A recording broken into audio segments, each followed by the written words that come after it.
That was very entertaining. Thank you so much. I mean, you could have such a boring explanation, but you made it so lively. I'll never forget. Never take the mic out of my chin. So very good. Delighted to be here, everybody. My name is João Campari. I work for WWF. I am the global leader for food and agriculture in the organization. Delighted to be here. I'll be moderating two panels and this event. All right. Just to set us off a little bit, I'd like to put something into context. Where do I point this now? All right. So here we go. Where is the pointer? Okay, cool. All right. So it's not going. There we go. This is the slide that I want to use to start us off. So here you can see what the food and agricultural systems are doing to planet and people. All right? We all know this. It's causing a lot of deforestation. It's using a lot of fresh water. It's causing a lot of biodiversity loss. While a lot of food is produced, 40% is never consumed. It's wasted or lost in the production process, or by consumers, or by retailers, or in processing plants. But if you look at the third bubble there that says diversity, apologies for the formatting issue, but that says that 75 of the global calories of everything that is produced and traded on the planet comes from 12 plants and 5 animals. That's it. 75% of everything that is produced and consumed come from 12 plants and 5 animals. This leads to a food system that is not diverse, right? It's a monotonous food system. And this food system is supported by subsidies, is supported by supply chains around these 12 plants plus 5 animals. So this session is about diversity. It's about stimulating agrobiodiversity so we can better balance our diets and we can get out of the trap of monocultures that is doing so much harm to planet and people. All right? So this session is extremely important. It's about how we can value and promote diversity of different species of plants and animals that we could produce and consume. So we have two panels. The session is going to be organized around two panels. So let me call the first panel in. And the first panel is composed by Maya Rajasekaran. She is Managing Director for the Alliance of Biodiversity International in CIAT. Maya, welcome. I'd also like to call Isadora Barbosa Souza from the National Confederation for Agriculture and Livestock of Brazil. Welcome, Isadora. And I'd like to also call Ana Maria Labo Guerrero. Ana Maria is the Director for Adaptive and Equitable Food Systems from the Gates Foundation. Welcome to the three of you. And let's get... Can we get the first, the title slide back on, please? Of the session? Thanks a lot. Welcome. Let me ask you a few questions. So, and let me start out with Maya. Maya, from the research perspective, what do we mean when we talk about agrobiodiversity as a climate solution? And what evidence do we have that more diverse crops, seeds, and farming systems can drive sustainable transformation of agri-food systems at scale? Over to you, Maya. Good morning, and I'm going to try. Yes, I get it right. Thanks for the invitation. I'm glad to be here. João, you mentioned that the world eats almost 12 crops, and that's predominantly, that's our food systems are comprised. But we have huge diversity sitting in farmers' fields and also in our gene banks. So I would just want to throw over a couple of examples. One of them is the beans, common bean. The gene bank has an accessions of more than 30,000, 36,000 actions of common bean fasciola sitting there, but we eat a very, very small proportion of that. So there's a massive opportunity to diversify our farming system. So what we are doing, we are breeding crops that are highly resistant to drought and heat, and also highly nutritious and high in micronutrients and protein, and bringing them to farmers' field and implementing that, getting to scale through school feeding programs in Malawi and Uganda and Tanzania and few other places in Africa particularly. So that's one example of getting how research is translating the climate resilience and agrobiodiversity and the diversity from the gene banks to getting into the hands of people. The second example in Kenya I want to talk about is that African leafy vegetables. It's predominantly part of the diets of many of the Africans, but still the number of species and varieties that are getting into the diets is reducing through partnership. We have promoted the use of more than 10 to 20 African leafy vegetables, promoting through education, also kind of empowering them to seed saving, cooking, how do you cook, and so that it's really tasty. So this has been found to also to be very effective in terms of promoting the use of agricultural biodiversity in getting into a diversified diet. Perhaps the third example, and the last one, is in Colombia. We have put together a platform called Plaza in Valle del Cauca, in Cali, with the local government, and which basically brings together procurement and food production system with greenhouse gas emission intensity. So where the local government can see where they are procuring, what's the footprint of the procurement, and kind of making certain strategic decisions, and also trying to understand where the majority of the food for this school feeding programs and the city, where the food come from the city, for the city, who is feeding the city. So it's really helping with new tools where integrate different set of data, and also helping the governments, local governments, to make appropriate public policies and decisions based on that. Thanks a lot, Maya.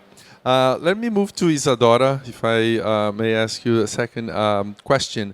Brazil has enormous potential for agrobiodiverse and regenerative production, but adoption at scale is still uneven. From the perspective of producers, what are the main practical barriers, marketing, technical, or regulatory, to diversifying farming systems, and what kinds of incentives or policies would make farmers confident to invest in diversification? Thank you for your question, João. So my name is Adora Souza. I represent CNA, the Brazilian Confederation for Agriculture and Livestock of Brazil. We work on behalf of more than 5 million producers across the country. So Brazil has 5 major biomes. So we have Amazon, Cerrado, the Atlantic rainforest, Caatinga, and the Pampa. So each biome has its own ecological and production conditions. So scaling diversification always means adapting solutions for different landscapes. So producers, they face real challenges: climate volatility, instability, extreme weather, soil degradation in some areas, and the pressure to protect the ecosystems while maintaining the production. So diversification is essential for resilience, but it requires knowledge, finance, and clear policy signals. So in the past decades, Brazil made important advances in innovation, supported by Embrapa, and by farmers willing to adopt new technologies. No-till systems, biological inputs, integrated crop, livestock, and forestry models, and multiple harvests per year as a tropical country with a tropical production. And these technologies, they increase productivity, reduce pressure on native vegetation, and help build resilience. So from the producer's perspective, the main barriers to diversification are very clear. First, technical predictability. Producers need to know what works in each biome and under which climate risks. And second, the access to appropriate finance. Agroforestry and restoration, they require long-term investment. And third, regulatory coherence. The climate, the biodiversity, and the land agendas, they must align across the three Rio conventions. So Brazil has strong success stories. Agroforest with cocoa in the Atlantic forest. Just by curiosity, this afternoon, CNA, we promote each day a field visit. So we are going to the Ilha do Cumbu, the Cumbu Island, for the Dona Nena is a chocolate factory, and she's producing the cocoa in a very sustainable way. You are more than invited and welcome to join us this afternoon. Also, the açaí and coffee in the Amazon, the yerba mate in the south of Brazil, and integrated systems expanding rapidly in the Cerrado. Under the ABC Plus plan, integrated systems, they already cover more than 18 million hectares. And through technical assistance, for example, via Senar, which is the technical praise from CNA. So CNA, it's the part of the political public policies, and Senar gives this technical assistance for the producers. So they have been adopting biological inputs, improving soil health, and restoring degraded areas. So this large-scale recovery of degraded areas is one of Brazil's biggest opportunities to deliver climate mitigation, biodiversity gains, and productivity at the same time.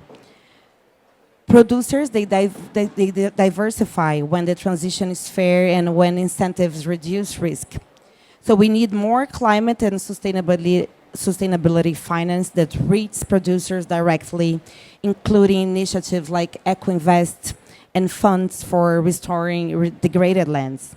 So we need clear pathways like the ABC Plus plan, which guide adoption of low-carbon technologies. And we need market signals that reward traceability and climate-positive production.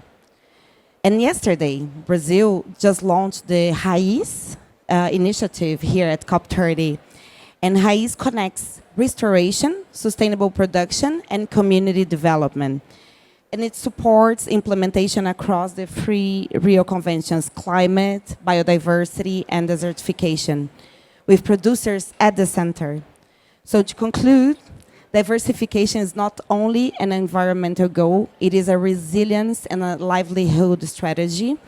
So Brazil's biomes offer different challenges and opportunities, and farmers, they are ready to lead this transition when innovation, markets, and regulations, they move in the same direction. So CNA is committed to advancing solutions that combine productivity, resilience, and environmental integrity, and to ensuring that climate finance supports a fair and a credible transition on the ground. Thank you. Thank you. Thank you very much. Isadora, it's amazing when we look at we're at a climate conference. It's a global conference. But what really touches my heart and the heart of many organizations that are here are the examples from the ground. Maya shared some stories from the ground. You are sharing, you have just shared stories from Brazil. By the way, thanks for the invitation for the cocoa farms. There's a line outside that wants to join the excursion this afternoon. So, very good, very good. Thanks for sharing these stories from the ground. But to continue on stories from the ground, let me move to Ana Maria. Ana Maria, focusing on the diversification angle, the Gates Foundation is working hard on this aspect as a key element to build resilience. Looking particularly at your work in sub-Saharan Africa, what are the biggest barriers holding diversification back, and what does it really take, financially, politically, and technically to make diversification succeed at scale, but for smallholder farmers? Over to you. Yeah, thank you very much, Joao, for the question, and thank you for the invitation to participate in this dialogue, very important dialogue. And I love the way that you started with the 12 crops and the 5 animals, because that's really what is happening, and that's the big challenge. So I'm going to give you a little bit of context of how the Gates Foundation, the Agricultural Development Program, got into this. We have been working now for many years on emphasizing our efforts for climate adaptation in sub-Saharan Africa and South Asia. And as you remember, 4 years ago, there was a commitment from Bill Gates. He committed 1.4 billion for the 4 years to work on climate adaptation, focusing on small-scale producers. This year, 2 weeks ago, there was another commitment, 1.46 billion for the following 4 years for working on climate adaptation, again, addressing the needs of small-scale farmers. And I'm telling this story because throughout the years, what we have seen is that the connection between climate, nutrition, and gender, it's very relevant to build resilience. And so this is where the diversification makes a lot of sense. And we all know that there's a strong argument for working on diversification, but we are still struggling to get to where we want to get. So one of the key challenges, you ask about challenges, political, technical, in terms of commitment from different stakeholders, one of the key challenges that we especially see in sub-Saharan Africa is the lack of irrigation for small-scale producers in order to diversify. And we are addressing, one of our key investments is addressing that challenge, that technical challenge, and what we are doing is working with the private sector to reduce the cost of micro-irrigation equipment. There has been a lot of momentum and efforts to bring large irrigation projects in sub-Saharan Africa, but the small farmers, the ones that have 1 to 1.5 hectares, that's still a market that they have not been able to afford the equipment. So we are working in terms of solar pumps, reducing the price so that they can be affordable for them. We believe that once that we address that challenge, this opens the opportunity for diversification, especially, and this is where I mentioned this link between climate, nutrition, and gender, especially thinking about fruits and vegetables. So we are working together with our partners and grantees to make sure that once that we can address that technical challenge, that more people in Africa, it's incredible to see that only 5% of arable land in sub-Saharan Africa is irrigated. Once that we can address that challenge, then we can start thinking about which types of foods can be produced. And again, we are seeing a lot of potential on fruits and vegetables because of nutritional outcomes, but at the same time, because women farmers are very much part of the production of fruits and vegetables. And it's not only the farmers, it's the entrepreneurs that are along the value chain. And this is where we are innovating in terms of cold chain, in terms of safety, in terms of processing and packaging, so that really we can have a strong argument to move into more fruits and vegetables. We are working all the way into the market, the off-take. So what are the markets so that once that these small-scale producers start diversifying, going more into fruits and vegetables, who is going to buy this? How do they can benefit that? And again, making sure that the families that are producing and participating in the value chain are also consuming these nutritious foods, because it's so important not only to get incomes from export, for instance, but also making the case of why this is important to consume at the family level. So I would summarize by saying there are technical challenges. We are trying to address that with our partners. There are somehow challenges to understand how we can move into new crops, how we can make sure that families benefit for the consumption of more nutritious foods once that diversification takes place, and also the opportunity of how women, farmers, and entrepreneurs can become part of all this pathway where they can really improve their livelihoods. Thanks a lot, Ana Maria. You know, if I hear 3 messages from you about how we can diversify food systems in many places, I see. Well, you represent science, a public-private partnership like CNE from Brazil, and a grant-making organization the gates. And I hear the message that we really need, to be informed by science. So what positive movements can we make in producing a more diverse food system based on science? And I hear that there is need for capacity and finance. Do you see in your organizations, are governments stepping up to the challenge of providing finance, of putting, like Isadora mentioned, there is the Senar in Brazil, which is a rural extension agency that provides training to farmers and science. Do you see governments stepping up to the challenges that you face in your respective fields? Can you start, maybe, Ana Maria? I can start, Joao. So one of our key geographies is Ethiopia.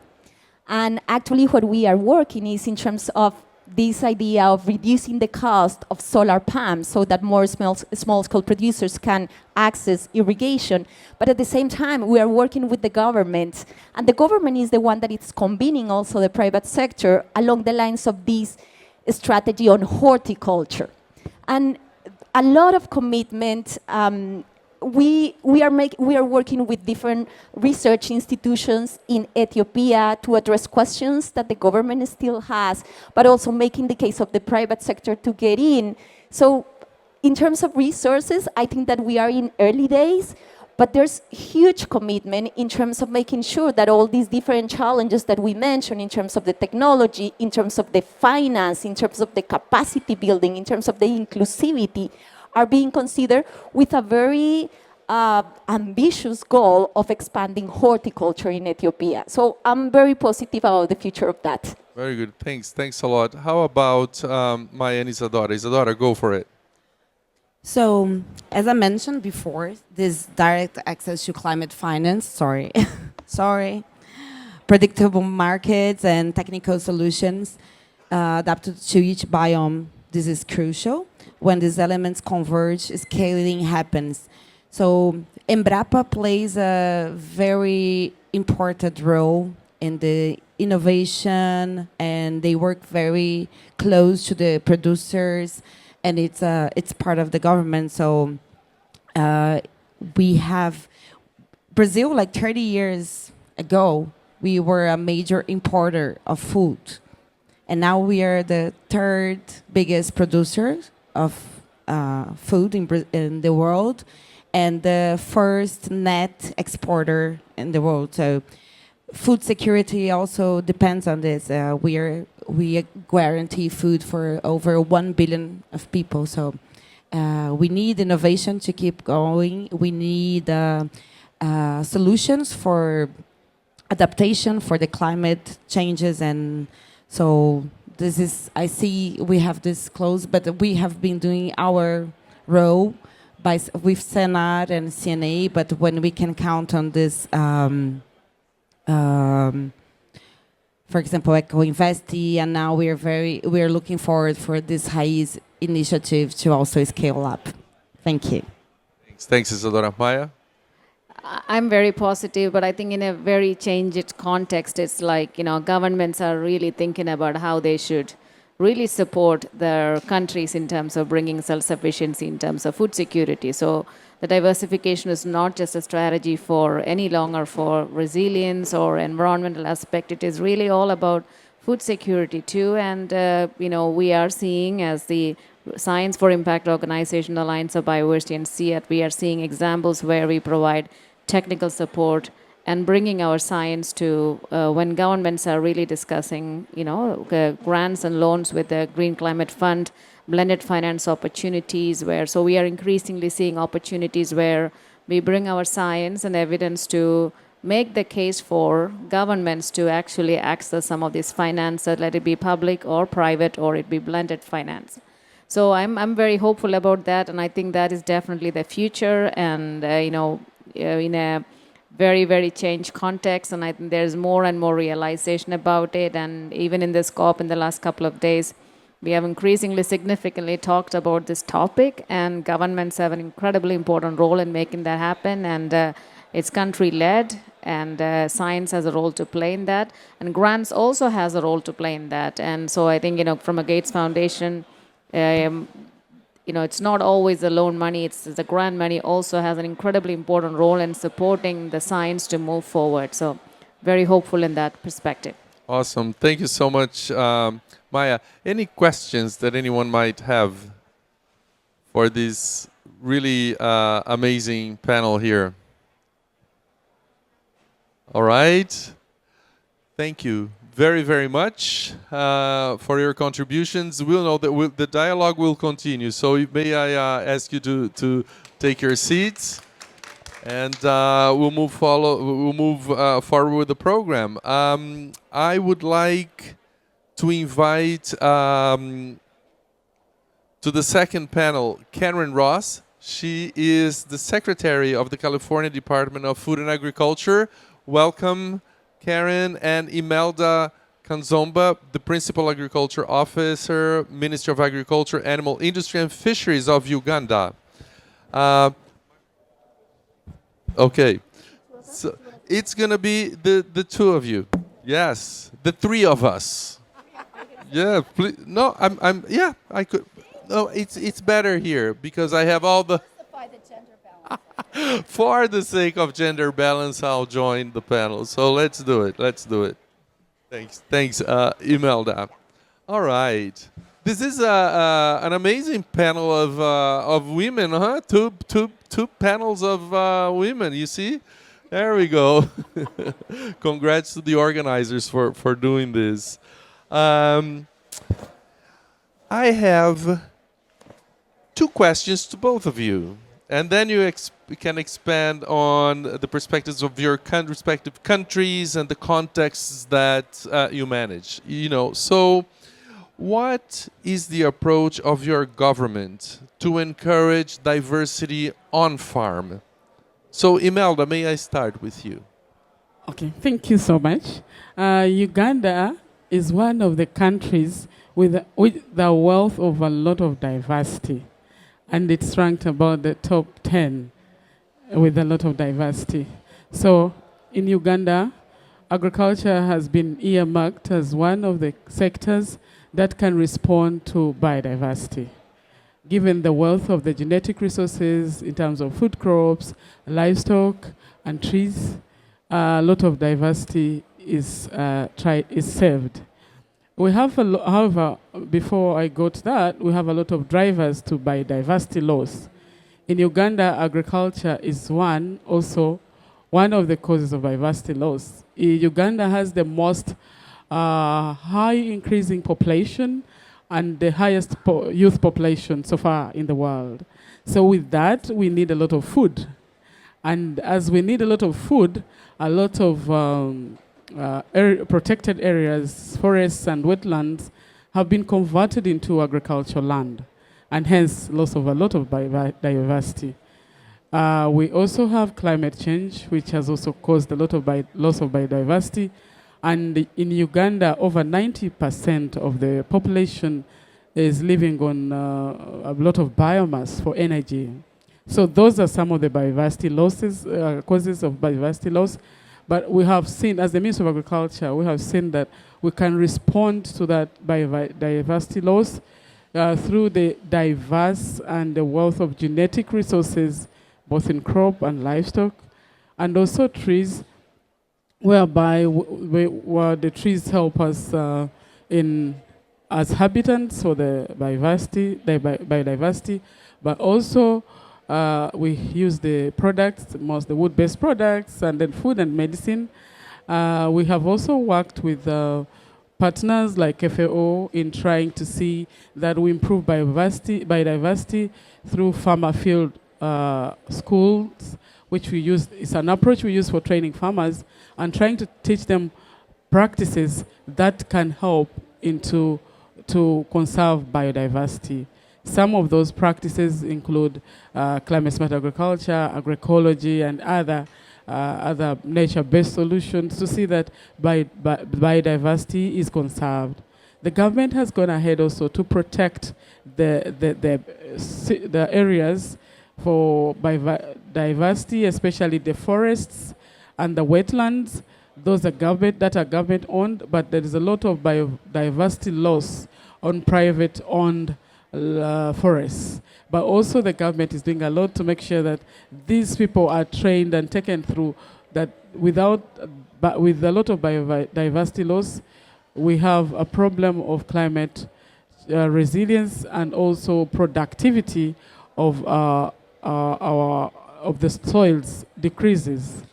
The yields will reduce due to lack of biodiversity because a lot is that they play a lot in soil health improvement and also increasing by productivity of the soil and also the yields at the same time. Given the fact that we have a big population currently, we are about 45 million. The country is not so big, but we have a lot of people and a lot of young population coming around. We need the food, and we have to make sure that we maintain biodiversity to maintain our soils. Uganda is also one of the countries which uses less fertilizers. We've been relying on our natural original soil fertility, though with this era of climate change, the soil nutrients are being depleted. So we are doing a lot to make sure that we teach them ways of reduced tillage, reducing soil erosion. With our biodiversity protection, we can work through this. So the government is doing a lot. There's the FAO and other partners have been working with us, and we are making a breakthrough. Thank you. Thank you. Thank you very much, Imelda. What I love about COPs is that, we can not only move across sectors in our conversation, like, from the previous panel that we had science, government, and grant-making foundations to governments. This is the first thing that I love about COPs. And the second one is that we can jump from place to place and learn so much. We learned a lot from Uganda. Now let's hear from the US, and in California we're from Karen. So what is the approach of your government to encourage on-farm diversity? So for us, it's not as much about crop diversity in California specifically. I am from Nebraska. I still own a farm in Nebraska, but I'm not going to go to Nebraska. I'm going to speak to California. So one of the things we're dealing with is the history of how markets, availability of water, having such a diverse microclimates and 2,500 different soil profiles, we're capable and have a Mediterranean climate that lets us grow 400 different kinds of crops on an annual basis. Now, over the years, we've shifted because of markets and availability of water and the need, because we're a high cost state to produce in, we've shifted to higher value permanent crops that are trees and vines. So these are things that have happened over time, and we're still having to reconcile what we have done now because of what we know now that perhaps we weren't as aware of then. So when I talk about biodiversity, I'm going to speak specifically to the type of agriculture that we have and the way that we're approaching it. First of all, our specialty crops are especially vulnerable to climate change. For us, pest pressures, invasive species, protecting pollinators is a huge part of protecting our agriculture. We also have conducted our own below-ground biodiversity report to really understand a third of our biodiversity is below ground, which is productivity and resilience for generations to come, and better understanding how to feed the soil appropriately so it will feed us, and how does that ecosystem of microorganisms and fungi and bacteria work. So that's a huge part of our healthy soil strategy, which is part of our Climate Smart Ag program.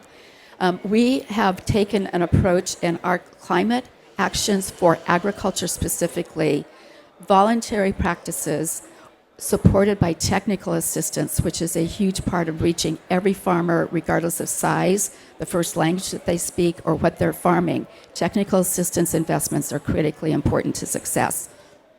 Incentive grants to de-risk that upfront transition to a different farming practice, especially when one of those practices may incur some capital investment.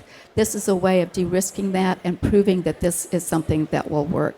So these are very important strategies that we've been able to implement, And that has helped us on our soil health program, which is 400% oversubscribed. That's the interest of farmers of being part of the solution. When it comes to the pollinator health, we have highly regulated pesticides, and we're losing many of those tools. So I want to call out Brazil because of the work they've done in biological solutions. We see that as an important part of our pest management moving forward, having more biological solutions, which will help all insect species, but especially pollinators. I also want to speak to our commitment that is now embedded as part of our nature-based solutions in our climate plan and our climate goals to be carbon neutral by 2045, deeply committed to 30 by 30. Yes, it is about acquisition, protecting lands and our marine waters, but it's also about incentive grants for ranchers who host an incredible amount of biodiversity on that land as they do regenerative practices, adding compost, protecting native oak trees, protecting the rivers and streams that run through that. That's been a very important strategy that is really grants through land conservancies, as well as our Rangeland Trust and our Wildlife Conservation Board. And actually, the United States Department of Agriculture still has a program for that. I want to talk and specific examples probably in my next question, but it's those kinds of grants, and what we want to focus on is more landscape scale. It's important to have on-farm biodiversity, but for the larger critters and for our fish species that are horribly endangered now because of a water system that has worked very well for 60 years, but we've learned a lot about the impacts of that. I want to work in the next answer on some specifics around that. But that's where we can get a whole set of commodities and neighbors working together to make landscape scale difference for especially large mammals and other types of critters.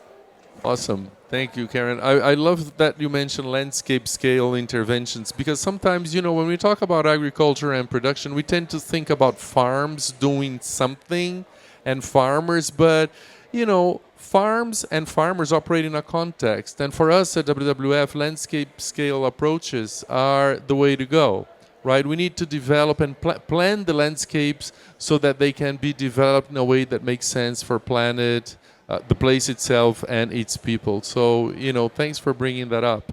Let me ask you a second question. What types of policy frameworks do you think show potential for success in helping farmers bolster diversity on farm? So, should I start with you, Imelda, please? No problem. Thank you. Uganda has established a coherent policy architecture that links biodiversity, agriculture, and climate action. And at its core, there's the National Biodiversity Strategy and Action Plan 3, and whose vision is to maintain a rich biodiversity for both the present and the future generations.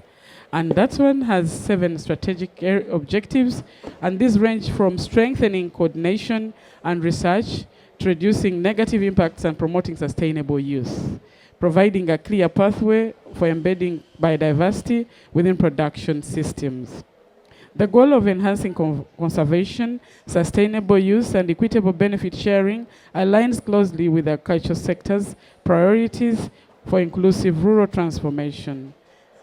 There are also complementary frameworks such as the Climate Change the Climate Change Act 2021, the National Climate Change Policy, the National Adaptation Plan for the Agriculture Sector, and now the updated NDC 3.0. These further enable integrated land use and ecosystem management. Together, they create a legal and planning basis for mobilizing resources and guiding investment toward biodiversity-friendly agriculture. We work with partners, as I had earlier mentioned, to make the vision in our policies a reality on ground. Because usually, maybe, let me give you this as something to know. As in Uganda, we have a very good policies, but sometimes we don't implement all that is in the policies, given the fact that we have no means of implementation, which is also finance. So our development partners like FAO, UNDP, UNEP, and other development partners help us to put these policies into reality by helping us implement some of the policies that we develop. And they also help us in developing these policies themselves. So they really play a key role in making sure that we achieve our objectives as a ministry and other ministries. For example, we have been working with the FAO on 2 different initiatives through which we are strengthening monitoring and policy coherence, all which we see fundamental to supporting farmers' blister on farm biodiversity. First, we are connecting biodiversity and adaptation planning through a gender lens. Right now, through a project called Scaling Up Mainstreaming Gender and Social Inclusion under the UNFCCC processes, we are testing methodologies that will enable us measure indicators of gender, biodiversity, and climate change, enabling us to see progress we are making on these intersecting issues. Second, the ministry sees strong potential in cross-sectoral policy coherence, linking agriculture, forestry, and water and environment, and in financing mechanisms that reward farmers maintaining ecosystem services. For instance, through the project Mainstreaming Biodiversity across agricultural sectors, the ministry was able to convene stakeholders from agri-food systems and environmental sectors to discuss and analyze how biodiversity is mainstreamed in the national agricultural sector policies and strategies, taking into consideration alignment in the coming Montreal Global Diversity Framework under the Convention on Biological Diversity, as well as the Rio Conventions, such as the UNFCCC and UNSCCD, United Nations Convention to Combat Desertification. These consultations resulted in recommendations for strengthening cross-sectoral collaboration and promoting policy coherence for mainstreaming biodiversity into agri-food sectors. By strengthening coordination and accountability and inclusive participation, these frameworks will help men and women farmers restore degraded lands, protect vital ecosystems, and maintain natural resource sustainability. Thank you. Thank you, Imelda. It's really cool that you mentioned policy coherence and the difficulty to implement policy in many places. You know, we shows the willingness of governments to step up to the challenge and put coherent policies, but then policies are difficult and costly to implement, and you both know that better than I do, right? So we need to rely on each other and across sectors to bring food systems as the vehicle for policy coherence, right? Because when we talk about, we're at a climate conference, when we talk about climate, everybody jumps and says, we need to phase out fossil fuel. Yes, how? Is the first question. And second is that we cannot phase out food like we can fossil fuel, right? So we need to work within the food systems and promote this diversity in food systems for the sake of planet and people. And policy coherence is the only way to make food system as the vehicle, as the unifying vehicle, not only for this COP, but for the 3 conventions, the biodiversity, climate, and the land degradation, which is UNCCD. But so thanks for bringing those aspects up into this conversation. Karen, same questions. What types of policy frameworks do you think show potential for success in helping farmers bolster biodiversity on farm within the landscape context, like you mentioned?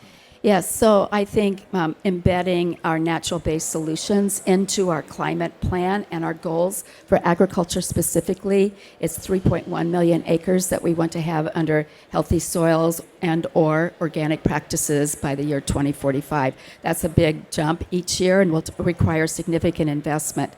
But I also want to talk about, we have a long history of highly regulating water use, highly regulating nitrogen use, which is more recent for us, highly regulating pesticides. And I say ag is the nexus is everything, and the climate platform has really proven that out.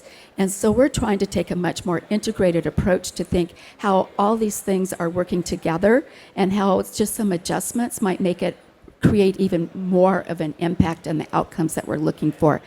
Our Deputy Secretary here, Virginia Jameson, has worked very hard to release a policy on our ag resiliency strategy, which is taking all these bits and pieces of chapters and adaptation and heat stress and scoping plan and everything else and putting it all into one document that combines economics, the business side, the environmental side, and the nutrition side together, and the equity set. We have a very strong equity lens. So I want to speak about how the frameworks themselves can be helpful or they can be barriers. We also have a long history of a federal Endangered Species Act, which really has done a marvelous job of protecting species. But that, combined with our state Endangered Species Act, have also scared farmers away from doing what many of them naturally and intuitively would want to do, to have species on the land, because they're afraid that they'll be dinged for doing a practice that may take a critter, in specifically critters, but there is a provision in both of those for safe harbor. And I will say what safe harbor requires is trust building, and it usually starts with a farmer or a group of farmers and a conservation group that are willing to work together within that framework of a safe harbor and have the trust and the courage to say, I'll be the first one on my land to be welcoming and a host for what the giant garter snake in the Sacramento Valley or the elderberry beetle in the Central Valley. These things work. They feed the farmer's soul of seeing that wildlife, that diversity on their land. It feeds their soul that they're getting recognition for part of that. And it has built trust with our conservation community, who has not seen the acceleration of the conservation species that they would like to see, and they see working with landowners as a way of achieving that. Our rice growers are an excellent example of that. They've used some of these grant programs to come together on land and river conservation and restoration. They are very proud that they are now the man-made wetlands during our winter season that hosts in our rice fields the Pacific Flyway and millions of birds that we're feeding and housing there. And when we phased out rice burning, we had to figure out alternatives. The activity of all those birds in those man-made wetlands in the wintertime, flooded with water, is breaking down that rice straw, which creates a lot of nutrients, which feeds the soil, feeds the birds, and now they're experimenting with hosting small salmons to come into these fields during the wintertime to feed and get strong so they can finish their journey. So that's one very, very, very robust example. We're also working hard to restore land so that we're reconnecting rivers and floodplains, which will have species, rivers, and I think for nature generally and people that see that, that's a very important strategy. The last one I want to mention is the work that's happened with a nonprofit and with dairy farmers of changing some of their harvest practices and forage to protect the tricolored blackbird. And that, again, relied on being able to safely do that without getting dinged and fined or going to jail, and being rewarded for adjusting a practice, delaying a practice to host a species on the land. Awesome. Thanks so much, Karen. Any questions for either Karen or Imelda? If not, I do. As ever. All right. All right. So, this COP is about implementation. It's the implementation COP.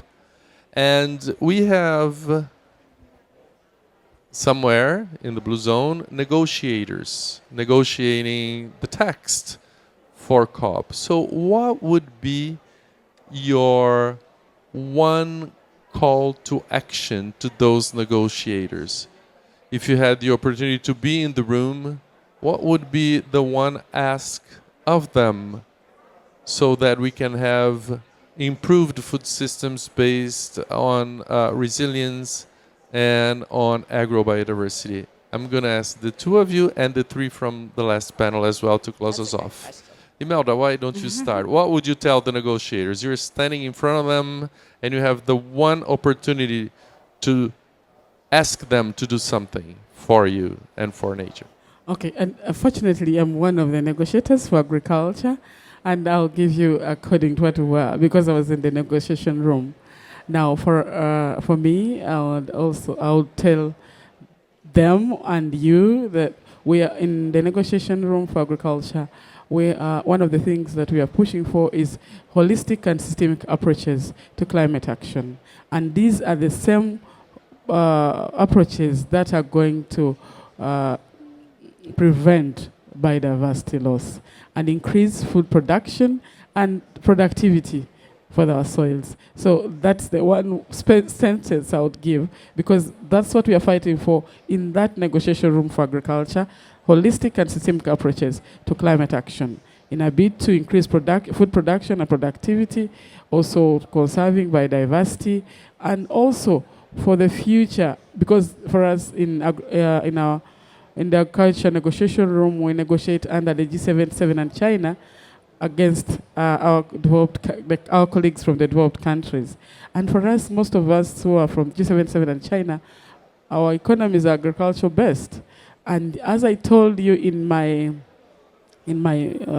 conversation before, that we cannot underscore the importance of food security. So those are some of the things under our Sharm el-Sheikh joint work on agriculture, on food security, and climate action. So ideally, we should promote and work on those holistic and systemic approaches that promote food production and food productivity, and as well as conserving biodiversity and the environment. Thank you. Great. Holistic approaches to food system transformation. Thanks a lot, Imelda. Karen. That is very hard to top. I concur with my good friend. I would say, if I had this opportunity, never been in front of the negotiators, is to, you are sending, it's not only a signal to governments of what we think we can do and what we're going to be held accountable to remember all the parties that should be at the table. Farming is not evil. Farming can be a solution. And we are losing too many small-scale farmers in particular, because it's hard to bounce back from the disruptions we have from extreme weather and from market disruptions. Markets are what will generate the revenues for us to sustain families, to be able to feed families better, and to generate more dollars within a local economy and the small businesses that come from that. So we have to find a way, for all the dings that come on it, we cannot ignore the fact that economics have to help make this work. And we can't get enough grant dollars forever. Governments here are talking a lot about the debt loads they're carrying. We have to understand that local economies thrive when there is healthy food production, and healthy for me is that's nourishing people. It's not just about the calories, that if we can really help people focus on the crops that nourish people to reach their full potential, that is an investment for generations to come. That's what I would beg for. Amazing. And I would definitely agree with you, because farmers and fisher folk are our first environmental stewards, right? They're the first. And the good farmers and good fishers, they don't want to be the last environmental stewards. So we need to provide the right incentives framework for them to act, right? We are all economic agents. So let's enable them to, improve the food systems that we all rely on. I'm going to pass now the mic to the three panelists before, so that they can send their messages to the negotiators. Maya. Very hard to go after Karen, but I'm going to, building on what you said, there, and Jao, also you mentioned at the beginning, there are wonderful examples of what works. There are tested solutions, which is climate friendly, biodiversity friendly, and brings resilience, better soil conditions, better soil health. I think the challenge is to really take it to scale, and we still do not see many solutions or that scale that go to millions of hectares or tens and thousands of hectares and reaching millions of farmers, smallholder farmers. So if I were to go into the negotiators, I think in the next COP, I think hopefully we have an opportunity to really talk more about what does it take to scale, where are the successful scaling models exist, and why it worked and why it didn't work. So more focus on that component that really go to scale beyond tested solutions at a smaller scale. Scaling good examples and good initiatives. Thanks a lot, Maya. And Isadora, finally for you. Thank you for the question. So I really agree when you say, I really like when you said that the farmers are not the villains. This would be first consideration.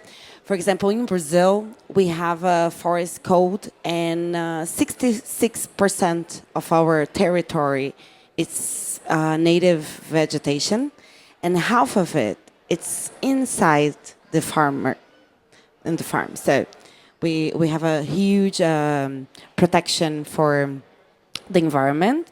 So this is one thing. So, but the call for action for me would be access to finance directly to the producers, that they can reach it directly. Yeah, and also putting them in the center, also as part of the solution, recognizing the role of the farmers in preserving and being also an ally to the climate action agenda. This would be Excellent. Thanks, Isadora. So put farmers first and enable them to help transform food systems. At WWF, we have a 4Ps approach for food systems transformation. And these 4Ps, we need food systems that work for planet, places, people, and prosperity.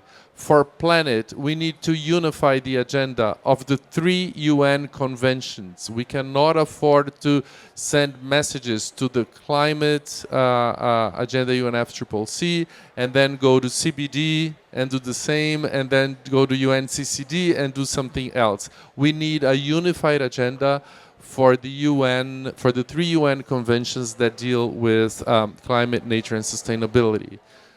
The second one is about places. We need to be obsessed with places, because we can talk all we want in these COPs, but if the rubber doesn't hit the road, apology for the for the comparison, but if we don't gain traction on the ground and work to transform agriculture from the farm up, we will not achieve anything, right? The agenda, the sustainability agenda, will be compromised. The third one about people. There are many that suffer the impact of food systems decisions that do not participate in the negotiations. It's not a matter of let's hear the voices of those who are underrepresented, but our job is to bring them on board, because to be frank, the consequences of the food systems decision will impact the poorest more than others. So we need to hear them voices, but enable those voices to have action. So we need the third piece about people, and the fourth, we need prosperity. The narrative that sustainable or nature positive or regenerative food systems compete with development and growth is false. It's a false dichotomy.